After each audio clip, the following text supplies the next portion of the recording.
Welcome back to our part 7 of our look at the Yang standardized 88 form Taijiquan.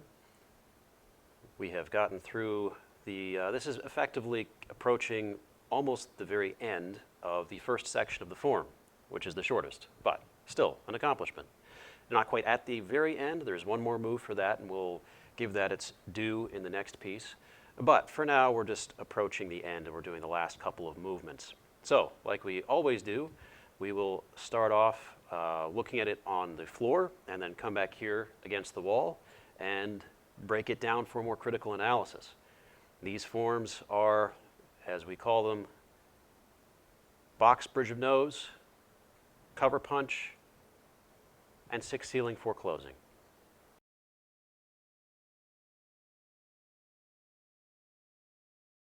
Take 2, because I recorded half of this video with my microphone turned off. So we start off in our play peepaw position. This time, right foot is carrying all the weight, and we will begin. Turn. Left hand comes towards us, right hand extends away. As we shift our weight, hands make this circle. Front foot and front hand come together. Front foot places, front hand places. My left hand is on the table, our nice modular Taiji table. Step through, shift the weight, hands move horizontal. Step. As I shift the weight forward, I push my fist out, cover punch. Last, shift back, wipe off, drop, settle, turn, the hands over, and push. This push is going to be basically the same as the push that ends grasp sparrow's tail. So anything that you're thinking about there, think about here. It's basically the same thing. You'll notice that we're going from one empty stance, well, with the toe up instead of down, to another empty stance in a row. That's important, and then we go into our bow stance.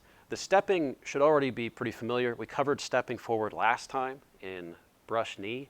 So when you consider when you're stepping forward, do all that stuff that you were doing for that in this sequence of moves. We're probably not going to spend too much time on stepping going forward because for the most part a step is a step. In this case though, when we are coming forward, we do have this, different people will do it different ways, but I tend to sort of exaggerate this step here as a nice sort of up and then set down.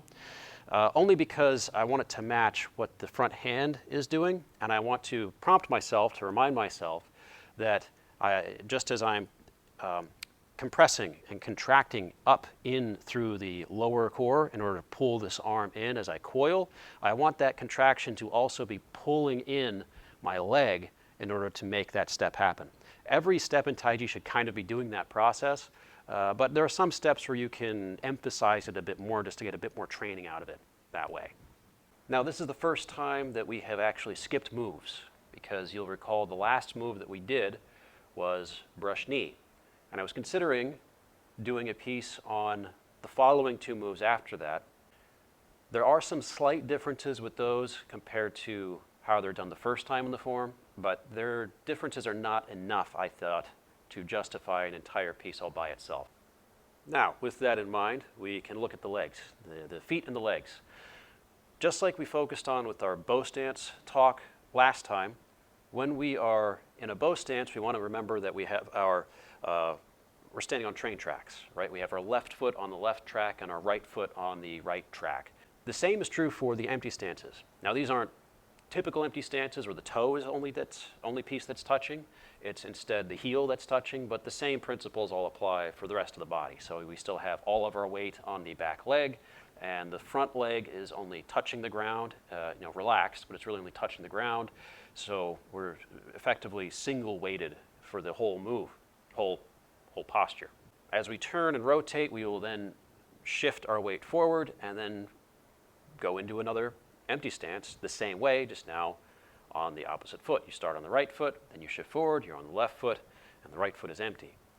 But we want to make sure that the legs, where the legs are standing, is not on the same line, just like in our bow stance. We want to make sure that they're on 2 different parallel lines. They could be narrower than when you're doing your bow stance, because bow stance is you may have a slightly wider stride, but because your feet are closer together, they may be narrower. Doesn't really matter as long as you are remembering that you don't want to try to cram your feet onto a tightrope for the sake of your Taiji. That's not how Taiji operates. So now we'll take a look at what the upper body is doing.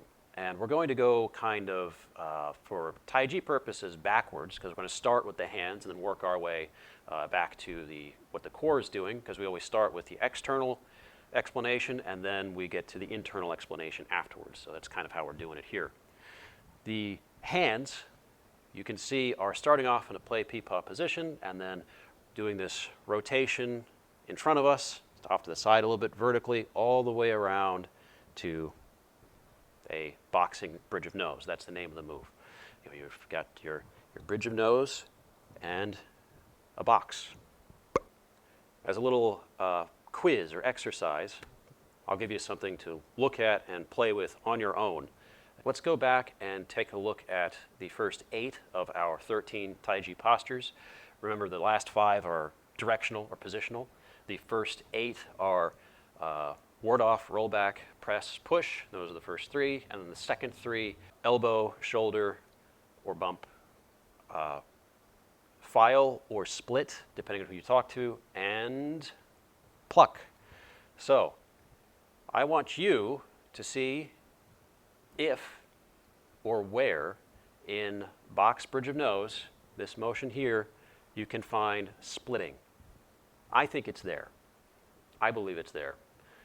And I encourage you to look at the form and see if you can find it there too. Maybe I'm wrong, but I think it's there. Anyway, that's just for you guys to do. We'll do another one of these for cover punch in a minute or two, but that one's going to be really easy. You'll see it immediately. So when we're dealing with hands, last time I mentioned that I didn't want to get too in the weeds about specifics of hand posture. However, much like in our coverage of single whip, we do still have to talk about basic hand technique. Remember in single whip we had our happy little pluck. Well, now we have to talk about our happy fists. Our happy fists. There's 2 things about this we got to cover. One is universal to all fist construction. All martial styles have this idea of the fist. And then we're going to talk about the specific elements to Taiji fists that we have to cover. So first, to make a fist, the first thing you have to remember not to do, if you've never made a fist before, is that the thumb does not go inside the fist, because it's a really good way to break your thumb. The thumb does not go inside the fist because it's a really good way to break your thumb. We want to make sure that the thumb goes on the outside, but it doesn't go on top either, for pretty much the same reason. Not a happy place for a thumb to be. So when we make our fist, we want to take our fingers, curl them in toward the palm, like we're making a thumbs up sign, and now we're taking our happy little thumb and curling it to the side. That is our fist. Thumb on side, knuckles in front. That's what we want. That is the universal way of making a fist. There may have other fists that you can use, like phoenix eye, or I think this is like a leopard or something. I don't know. I wouldn't recommend using that one anyway. Phoenix eye has its place. But they're all derivations of your standard universal fist.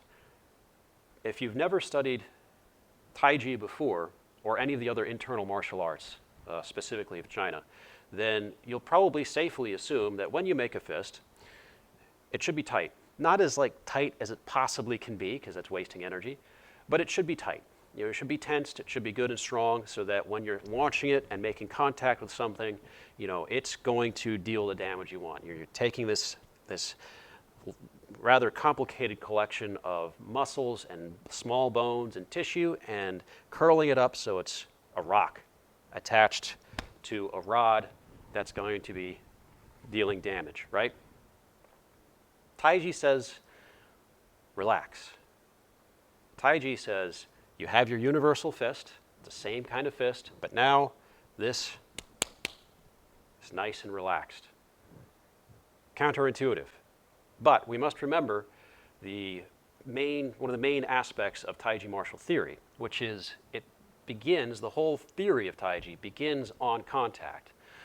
All of your other martial styles, most of your other martial styles, begin before contact has actually taken place. You may be involved in an altercation, but the actual exchange of blows or techniques or attacks or defenses or whatever hasn't actually started yet. So they're preparing you to start the engagement or receive be on the receiving end of the engagement. So you have full extension, kicks, strikes, moves, moving around, footwork, all that. Very important stuff to study. Very important stuff to do. Very important stuff to have an understanding of for martial purposes. But Taiji, especially when it comes to understanding the form and the movements in the form, does not begin there. It does not begin there. You should still learn it anyway, but it doesn't begin there. It begins when contact has already been made. So someone's already touching you, or you're already touching somebody else. You have sort of finished the first step of a martial encounter, which is closing the distance and making contact. You've already made contact. Somebody did. So now that is where Taiji begins, is in that space. When you remember that, all of a sudden, a relaxed fist is only going to be able to travel so far. A fist of any kind, your hand, only has to travel so far in order to make contact with the opponent. Now, it may be the case that both of your hands are already on contact, and now you're just going to be changing where that contact is going to be going, in which case, all you do have to do is just make sure you're in that universal fist posture, but this can still stay relaxed as you come in and strike, right? Or if you're coming in low, if you're already down low, maybe you're on contact on the outside here, and you can just thread up through and strike in a rather perhaps inelegant or elegant fashion. But all of a sudden, now a relaxed fist makes a little bit more sense because you're not having to traverse all of this distance from guard to target, where any number of things can go wrong in that space of time, and if your fist is nice and tight, it's less likely that your fist is going to be the problem or your arm is going to be the problem. Versus if you're all tied up in somebody's grip, or you've tied somebody else up in your grip, you only have a couple of inches that you need to move for your fist, which is what gives rise to things like 1-inch punch techniques or half-inch punch techniques, or strikes that are effectively into the body without traversing space, which is sort of like an on-contact punch. All of which perfectly possible, perfectly capable, nothing voodoo magic about it. It can be difficult to train, to get, but really isn't that difficult to get either once we get into the conception of it. We're not going to study that right this moment. So, main takeaway here, most important part, keep your fist, but relax it. Box bridge of nose, relaxed fist, followed through with cover punch, relaxed fist. Moving on to cover punch. We've just completed a set of vertical circles here, getting this position. Now we're going to be doing some horizontal circles in front of us as we open up, come around, close, and then come linearly through for our punch. Notice when we were out on the floor that this punch is low. It is a straight punch coming forward, but it is low. It's not coming all the way out to, a nice, strong Shaolin type of fist that you'd see in an external style. This is coming in and low. External styles have low punches too, of course, but my point here is even though it's low, it's not halfway. When we're here, we want to make sure we're still extending that front fist as far forward as you can get it to go without it lifting up to shoulder height.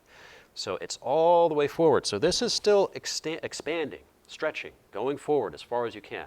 Likewise, this is still coming towards you a little bit, or even pressing a little bit into the arm. I kind of gave away the game here because I was going to tell you guys to find press in cover punch, and I kind of just told you half of it, so you can find it from there.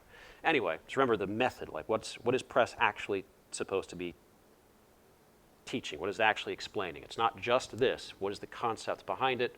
Is that concept found in cover punch? Yes, it is. So you can find it right there.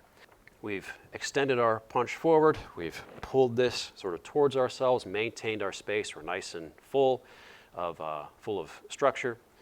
And Now we get to talk about the difference between this, what we do here, simplified Yang style Taiji, and some of the more traditional Yang lines of the style of Taiji.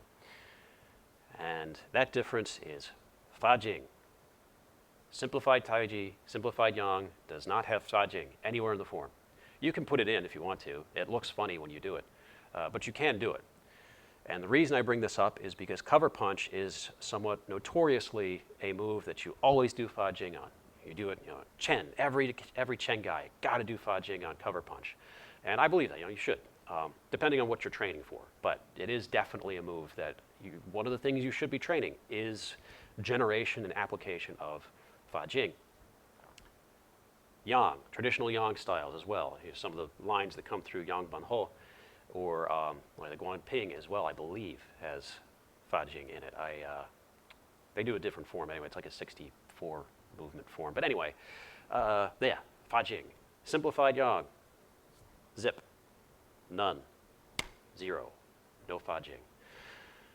Now, if I'm using this term and you have no idea what Fa Jing is, I prefer to use simple English translations of Chinese terminology, but I don't really know a good translation for this. But basically, it's whenever you see, you know it when you see it. It's basically whenever you see a Taiji practitioner do sudden, swift, snappy movements. You typically would look like strikes, because one of the applications is, of course, going to be some sort of strike. What the masters tell you, and this is true, is all you're doing is taking the move that you've done slowly and then accelerating it so that it is done quickly. And that is half true, I think. But Fa Jing is also relying on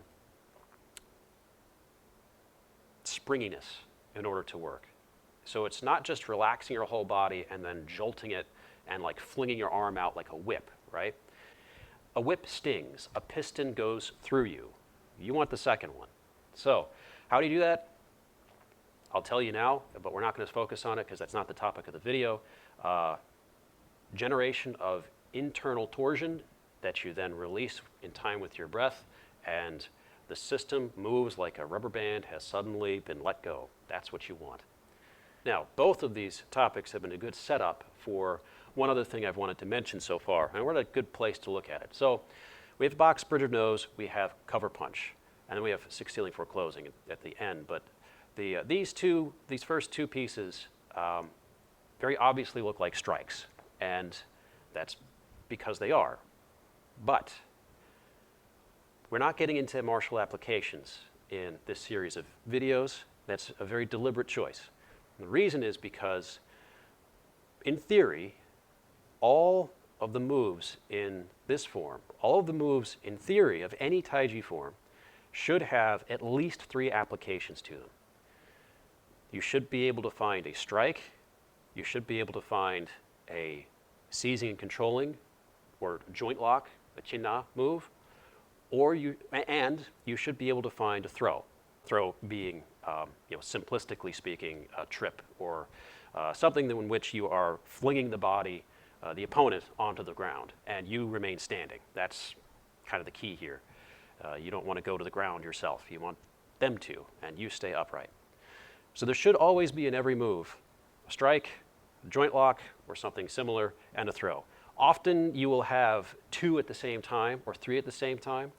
And also, you'll notice that every move will have a more obvious application than the others. So in the case of cover punch, you have a very obvious application in cover punch, a punch. But just because you see the punch there doesn't mean that you should cease your investigation and be like, oh, well, this is just a punch. You're not doing anything more than that. And if I tell you as an instructor, all right, this is cover punch, you're punching somebody. Now you've already shown a spotlight on the punch, and now you're not going to be looking for anything else in that move.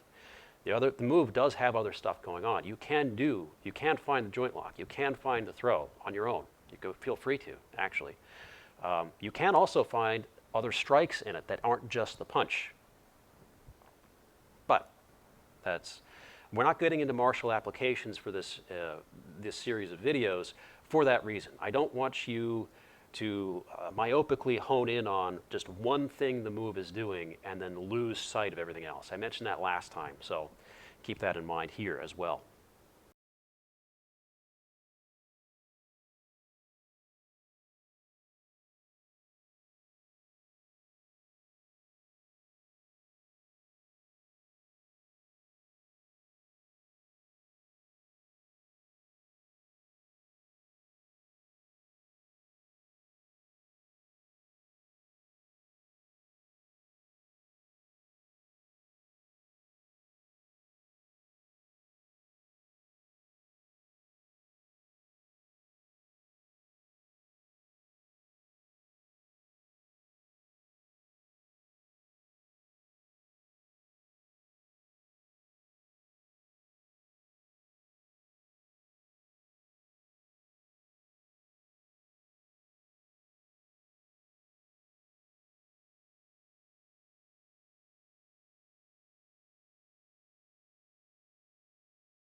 Last thing about cover punch.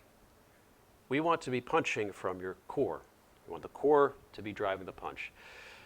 And we all know this, you know, we've heard it enough already. You have to move from your core all the time in Taiji. That's the trick, that's the secret. Well, in this case, what we mean is first we want to focus on when you do cover punch, where are you punching from? Like actually think about it. Are you, well, like, is the fist being dragged through space and the rest of the body being pulled along behind it? That's usually what beginners do because they're all thinking out here in their fist.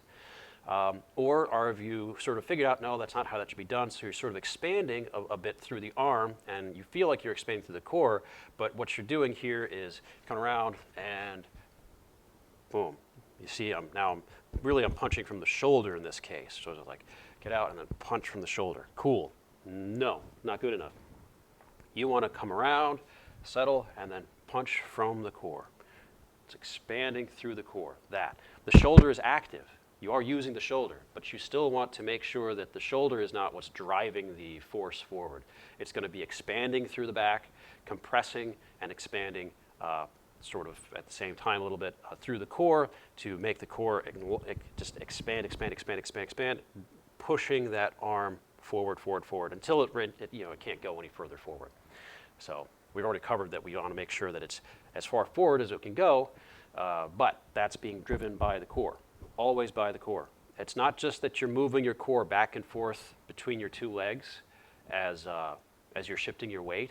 It is also expansion across the whole frame, all the way into that fist, all the way. And once we've finished the cover punch, we have our wipe off and the hands face you, rotate them around like you're holding a ball forward, and then push forward. This move is effectively the same as the move that ends Grass Sparrow's tail. Mention that out on the floor. It's effectively the same move. The beginning is a little bit different, but everything you want to be thinking about internally is going to be exactly the same. You want to make sure that you're not going too far back on your back foot. You want to make sure that you are sort of dropping and settling as you come back through your core. You want to make sure that you are not tilting your upper body, your torso, wobbling as it is. You want to make sure all of that is in place, and just like when we do push at the end of Grass Sparrow's tail, we want to make sure that we're coming back and we're not just shifting directions, going from reverse to drive. We want to make sure that we're always coming back, and then we have the drop and that circle to redirect our force, tension forward. Same stuff. All right, that brings us to the end. Congratulations, you made it. Hopefully this is shorter than the brush knee episode. That went on a little longer than I'd anticipated, but there is a lot to look at with brush knee. It's one of the most basic moves of Yang style Taiji, and as a result, that's a lot of cool fundamental training that you should be looking for in it. Cover punch is also a basic move, I would say, one of the basic moves. But your mileage can vary. What I would recommend, this is all my recommendations of what you should be focusing on in order to try to bring your training in Taiji up to the next level. Remember, always relax. Remember, expansion, compression, pushing, all of these things. Always remember in every move, go through that checklist of your 13 postures of Taiji and consider what does this move really boil down to? Those are the key components of it. Which of these components are more, should I be focusing on more? And maybe the ones that you don't see in the move, really take a closer look, and you might find that they are there after all. Maybe not, but in many cases, I think that you can find some element of those building blocks in there somewhere.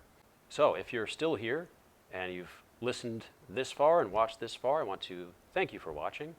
It is, I want to extend my gratitude, very grateful for that. If you liked it or you got something out of it, feel free to share it, let people know about it. And my goal is I want you to be engaging with Taiji on a level that is even just a little bit deeper than you were before, and bring some more fruit from your art into the world.